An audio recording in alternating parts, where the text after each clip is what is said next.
The Industrial Revolution took a few hundred years, the Information Revolution a few decades. We're seeing this transition happen much, much quicker. It can get to the point where you don't know if it's real or not. We don't think quite like a computer. Computer has pulses, ones and zeros. People would say that a computer can't dream. However, we use the word hallucinate all the time. I think it's just around the corner where we'll start seeing significant economic issues being caused by misinformation generated by AI. People are afraid to lose their jobs. That fear is very relevant. The genie can never be put back. You could put 1,000 regulations. You will not stop people who are smart enough to figure this out. AI is not going away. And so I would say, start learning now. Be prepared.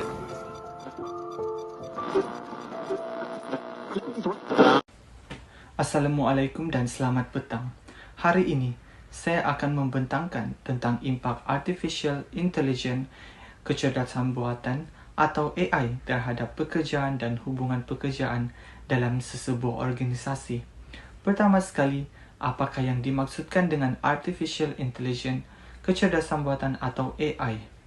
AI ialah teknologi yang membolehkan komputer atau mesin meniru kebolehan manusia seperti berfikir, belajar, membuat keputusan, mengenal pasti corak dan menyelesaikan masalah secara automatik. Pada masa kini, AI semakin banyak digunakan dalam organisasi atau kehidupan harian manusia, juga dalam organisasi. Antara contoh AI yang sering digunakan ialah seperti ChatGPT, yang boleh membantu menghasilkan penulisan, menjawab soalan, dan membuat analisis. Robot otomasi yang digunakan seperti dikilang bagi memasang produk dengan lebih pantas seperti pembuatan kereta. Sistem automation seperti chatbot juga boleh perkhidmatan pelanggan sistem pengurusan inventory dan analisis data. Ini boleh dilakukan dengan menggunakan AI. Dalam organisasi moden, AI menjadi semakin penting kerana ia mampu meningkatkan kecekapan operasi dan mengurangkan kos, mempercepatkan proses, membuat keputusan serta meningkatkan daya saing organisasi. Namun begitu, walaupun AI membawa banyak manfaat kepada teknologi ini juga memberikan kesan terhadap pekerjaan dan hubungan antara majikan dengan pekerja, iaitu kesan positif dan kesan negatif. Kerana kepentingan teknologi kecerdasan buatan atau AI semakin meningkat dalam beberapa bulan terakhir ini, terutamanya selepas pendedahan terhadap ChatGPT. Dari pelajar ke guru, eksekutif hingga pengurus kanan, semua kini bergantung kepada kuasa AI untuk memudahkan tugas mereka dan membantu meningkatkan produktiviti. Sekarang kita akan lihat kepada impak AI terhadap pekerjaan yang boleh dibahagikan kepada dua aspek, iaitu kesan positif dan kesan negatif. Kesan positif, di mana kesan positif yang pertama adalah meningkatkan produktiviti pekerja. AI mampu melakukan tugas berulang dengan lebih pantas dan tepat berbanding manusia. Sebagai contoh dalam sektor perbankan, AI boleh memproses ribuan transaksi dalam masa yang singkat tanpa melakukan banyak kesilapan. Ini membolehkan pekerja memberi tumpuan kepada tugas yang lebih penting seperti membuat keputusan dan menyelesaikan masalah. Kesan positif kedua adalah mewujudkan peluang pekerjaan baru.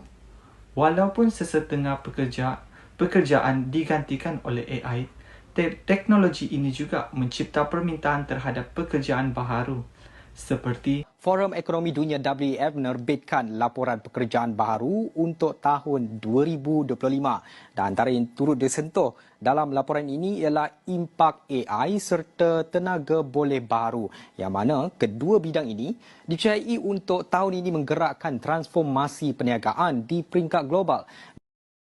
Ini antara bidang yang dinyatakan Antaranya peladangan buruh dan pertanian dipercayai mungkin boleh membawa peningkatan dalam sektor rantaian bekalan makanan global yang kita lihat sebagai satu isu utama yang sedang melanda dunia ketika ini. Begitu juga kita lihat pada pertumbuhan pemandu penghantaran dan truk ringan serta pembangunan perisian dan aplikasi pekerja pembinaan serta juru jual kedai. Juga membuka peluang kerjaya baharu kepada bakal pekerja. Kesan positif yang terakhir adalah memudahkan kerja rutin di mana kerja-kerja yang berulang seperti memasukkan data, menyediakan laporan atau menjawab pertanyaan pelanggan boleh dilakukan secara automatik. Oleh itu, pekerja mempunyai lebih banyak masa untuk melakukan tugas yang memerlukan kreativiti, komunikasi dan pemikiran kritis. In Azure, we have more regions than any other cloud provider today, with 60 plus regions, 300 plus data centers. The Malaysian region is coming live later this year. And on top of that, we are expanding. I'm really pleased to announce today that we are expanding our investment in Malaysia. Walaupun begitu, AI juga mempunyai beberapa kesan negatif. Yang pertama ialah penggantian pekerjaan akibat automasi. Pekerjaan yang melibatkan tugas rutin seperti operator kilang, juruang atau keramik lebih mudah digantikan oleh mesin. Sebagai contoh, banyak pasaran kini menggunakan sistem pembayaran layan diri yang mengurangkan keperluan juruang di tempat kerja. Kesan kedua ialah ketidakstabilan pekerjaan. Ramai pekerja merasa tidak yakin tentang masa depan kerjaya mereka kerana bimbang pekerjaan mereka akan digantikan dan diambil alih oleh AI. Keadaan ini boleh menyebabkan tekanan kerja dan menurunkan motivasi pekerja. Kesan negatif yang ketiga ialah jurang kemahiran atau skills gap. Tidak semua pekerja mempunyai kemahiran digital yang diperlukan untuk menggunakan AI. Sekiranya mereka tidak meningkatkan kemahiran dalam penggunaan teknologi, mereka mungkin sukar bersaing dalam pasaran pekerjaan pada masa hadapan. Selain memberi kesan kepada pekerjaan, AI juga mempengaruhi hubungan antara majikan dan pekerja. Yang pertama, perubahan hubungan kerja. Pertama ialah perubahan dalam hubungan kerja. Apabila banyak tugasan dilakukan secara otomatik, interaksi antara pekerja dan majikan menjadi semakin berkurangan. Sebagai contoh, permohonan cuti, penilaian prestasi dan pengagihan kerja kini banyak dilakukan melalui sistem AI tanpa komunikasi secara bersama. Selain itu, AI juga digunakan untuk memantau prestasi pekerja. Contohnya, sistem AI boleh merekod masa bekerja, produktiviti dan prestasi pekerja secara otomatik. Walaupun sistem ini meningkatkan kecakapan, setengah pekerja mungkin merasa mereka sentiasa diperhatikan. Yang kedua, isu kepercayaan. AI juga menimbulkan isu kepercayaan.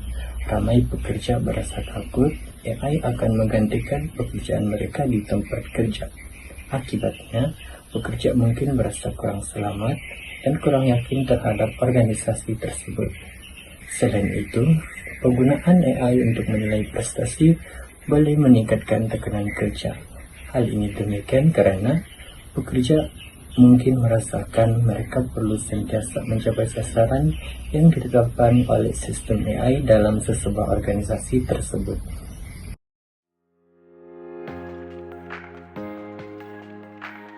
Bayangkan anda telah bekerja bersungguh-sungguh selama setahun, anda yakin prestasi anda cemerlang. Namun, apabila keputusan penilaian diumumkan, anda tidak dinaikkan pangkat. Lebih mengejutkan lagi, keputusan itu telah dibuat oleh sistem AI tanpa sebarang penjelasan yang jelas. Situasi seperti ini boleh menimbulkan konflik dalam organisasi. Apabila pekerja tidak memahami bagaimana AI membuat keputusan, mereka mungkin berada dalam sistem tersebut yang tidak adil dan berat sebelah. Kepercayaan terhadap organisasi juga boleh mula berkurangan. Selain itu, penggunaan AI memerlukan data pekerja seperti rekod prestasi, kehadiran, productivity, dan maklumat pribadi. Sekiranya data ini tidak diurus dengan baik, ia boleh menimbulkan kebimbangan terhadap privasi, keselamatan data, serta kemungkinan penyalahgunaan maklumat.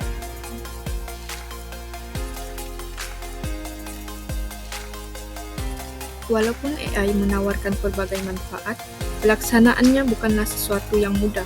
Terdapat beberapa cabaran yang perlu dihadapi oleh organisasi dan juga pekerja.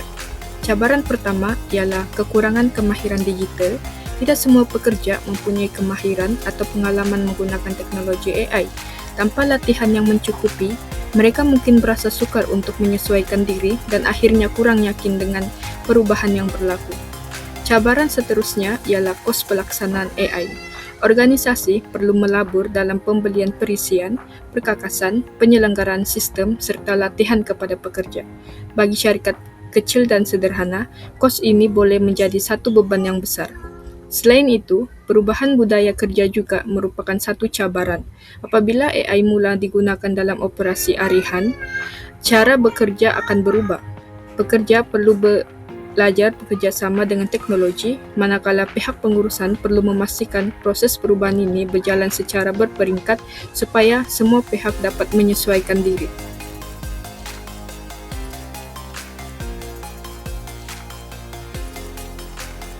Walaupun terdapat berbagai cabaran, AI tetap boleh menjadi manfaat sekiranya digunakan dengan cara yang betul. Langkah pertama ialah memberikan peluang kepada pekerja untuk meningkatkan kemahiran melalui program reskilling dan upskilling. Dengan latihan berkaitan AI, teknologi digital dan analisis data, pekerja akan lebih bersedia menghadapi perubahan dunia pekerjaan. Seterusnya, organisasi perlu menyediakan polisi untuk melindungi hak pekerja.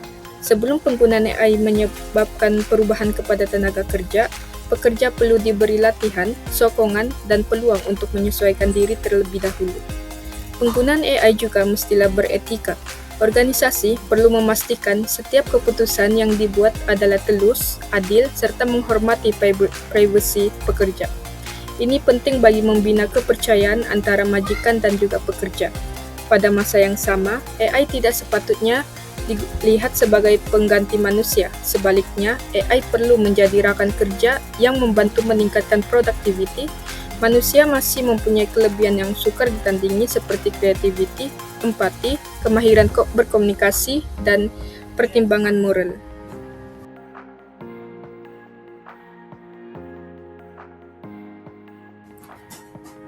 Dunia pekerjaan sedang berubah dengan pantas dan AI menjadi salah satu pemangkin utama kepada perubahan tersebut. Teknologi ini mampu meningkatkan produktivitas, mempercepatkan proses kerja, serta membuka peluang pekerjaan baru. Namun begitu, AI juga membawa cabaran seperti penggantian pekerjaan, curang kemahiran, dan isu kepercayaan dalam organisasi. Oleh itu, kejayaan penggunaan AI bukan hanya bergantung kepada kecanggihan teknologinya, tetapi juga kepada bagaimana organisasi mengurus perubahan tersebut dengan bertanggung jawab. Akhir sekali, AI bukanlah musuh kepada manusia apabila digunakan secara bijak dan beretika. AI mampu menjadi alat yang membantu manusia bekerja dengan lebih cepat, lebih kreatif, dan lebih produktif.